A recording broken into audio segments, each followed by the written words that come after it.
कुरान और अहले कुरान से मोहब्बत रखने वाले सामीईन जी वकार अहले दुनिया अपनी फाखिराना महफिलों का आगाज शम्ए दुनियावी रोशन करके करते हैं, लेकिन हमेशा से हमारे असलाफ का मामूल रहा है कि हम अपनी नूरानी मजलिसों को मजीद नूरानी बनाने के लिए इसका इफ्तिताह नूरानी किताब की बाबरकत आयतों से करते हैं ताकि का इख्तिताम अनवारात की बारिश होती रहे।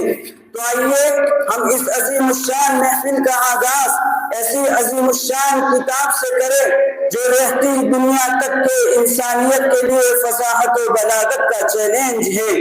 जो रुश्द हिदायत का सरचश्मा है, जो दस्तूर हयात है, जिसने गुमगर्दे राह लोगों को राहे रास्ता दिखाई, सिसकती इंसानियत को करार और तमानीनत बख्शी, जिसकी तिलावत से दिलों में ताज़गी और ईमान में कुव्वत पैदा होती है। तो आइए मैं तिलावत कलामुल्लाह के लिए दावत देता हूँ अजीज़म मोहम्मद बिन शाहिद मुखी सल्लल्लाहु को कि वो आए और कुरान पाक की तिलावत से महफिल का आगाज करें। कुरान की तिलावत से आगाज हो महफिल का, कुरान की तिलावत से आगाज हो महफिल का, इस नूर से पा जाए हम रास्ता मंजिल का। सुनाओ नगमे कुरान के हम बेदार हो जाए, सुनाओ नगमे कुरान के हम बेदार हो जाए, अंधेरों से निकल कर साहिबे अनवार हो जाए। अभी नन्हा सा पौधा है बड़ा होगा फल देगा, अभी नन्हा सा पौधा है बड़ा होगा फल देगा,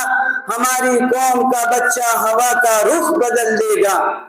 अऊज़ु बिल्लाहि मिनश शैतानिर रजीम, बिस्मिल्लाहिर रहमानिर रहीम। वला तहसबन्ना अल्लाह गाफिलन अम्मा यअमलु ज़ालिमून, इन्नमा युअख्खिरुहुम लियौमिन तशख़सु फ़ीहिल अबसार, मुहतिईन मुक़निई रुऊसिहिम ला यर्तद्दु इलैहिम तर्फ़ुहुम व अफ़इदतुहुम हवा वअंज़िरिन नास यौम यअतीहिमुल अज़ाबु फयक़ूलुल लज़ीना ظلموا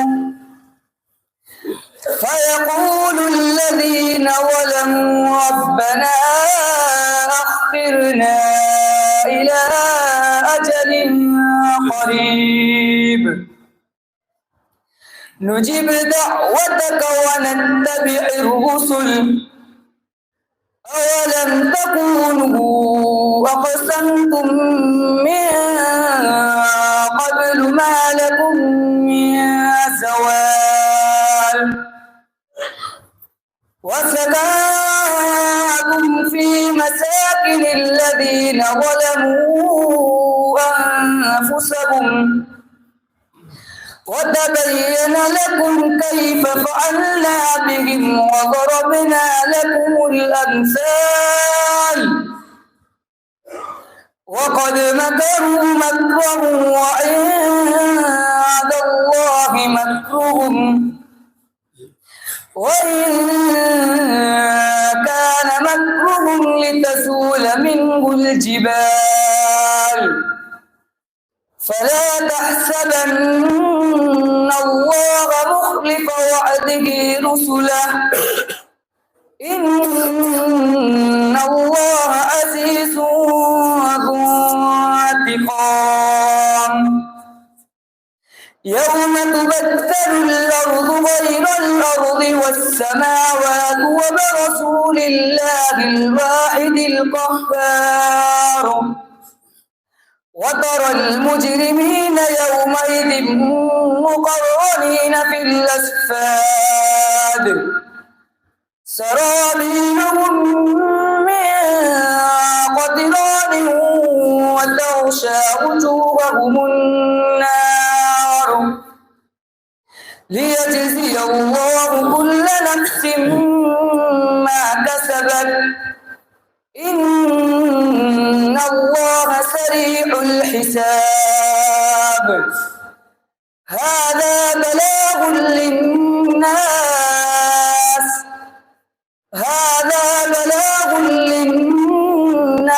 वलियुंज़रू बिही वलियअलमू